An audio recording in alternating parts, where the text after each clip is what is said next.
সালমান আল ফারিসি রাদিয়াল্লাহু আনহু উনি আরব মানুষ ছিলেন না, নন আরব ছিলেন, পার্সিয়ান, ফার্সিতে কথা বলতেন, মানে ইরান থেকে এসেছিলেন।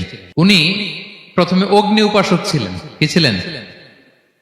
অর্থাৎ ওই যে জরাথুষ্ট যারা আগুন দেখলে এরা পূজা করে, আগুনের পূজা যারা করে, জরস্ট্রানিয়ান, এই ধর্মে বিশ্বাসী ছিলেন।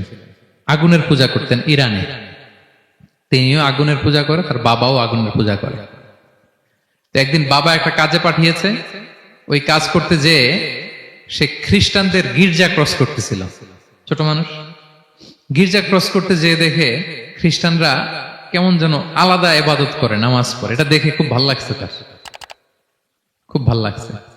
বাড়িতে এসে বাবারে বলে, বাবা আমি দেখলাম যে খ্রিস্টানরা তাদের চার্চে গির্জায় নামাজ পড়ে, এটা তো অনেক সুন্দর, আমরা যে আগুনের সামনে যা করি এটার চেয়ে ওইটা সুন্দর। বাবা বলে, খাইছে, ছেলে তো আমার শেষ হয়ে যাবে। তো বলতেছে, না না বাবা, আমরা যে আগুনের উপাসনা করি এটাই ভালো। উনি বলেন, না, আমি অনেক চিন্তা করেছি, ওরা যেভাবে গডের কাছে চায় ওইটা শ্রেষ্ঠ। বাবার সাথে ছেলের, সালমানের অনেক তর্ক বিতর্ক। পরে বাবা ভাবলেন, যদি ওকে না আটকাই তাইলে প্রভাবিত হয়ে সে খ্রিস্টান হয়ে যেতে পারে। তো ঝগড়া তর্ক বিতর্ক শেষে তার পিতা তাকে শেকলবন্দি করলো। কি করলো? পায়ে শেকল লাগায় রাখছে। কিন্তু ছেলে তো মনে মনে খ্রিস্ট ধর্মের প্রতি আকৃষ্ট হয়ে গেছে। তো ওই খ্রিস্টানরা তার সাথে লুকিয়ে যোগাযোগ করত।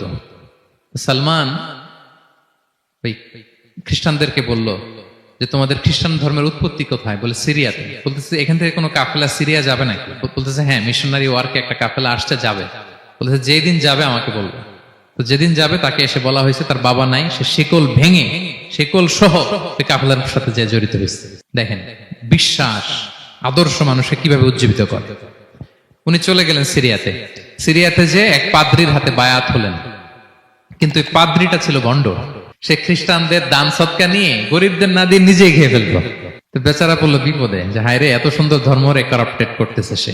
পরে এই পাদ্রি যখন মারা গেল, সালমান সে আরেক পাদ্রির কাছে গেল।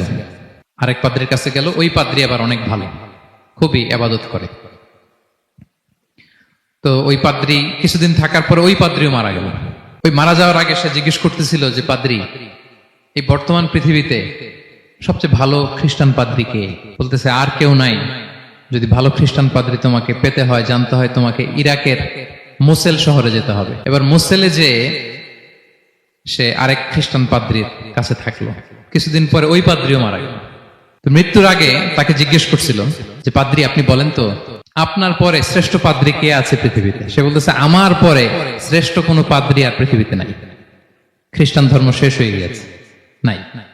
তবে জেনে রেখো, শেষ জামানার নবী আসার সময় ঘনিয়ে এসছে। তিনি যে এলাকায় আসবে, এলাকাটা চারদিকে পাহাড় বেষ্টিত থাকবে, চারদিকে থাকবে পাহাড়, খেজুরের বাগান, মরুদ্যান। তাকে চেনার আলামত আছে। কি আছে?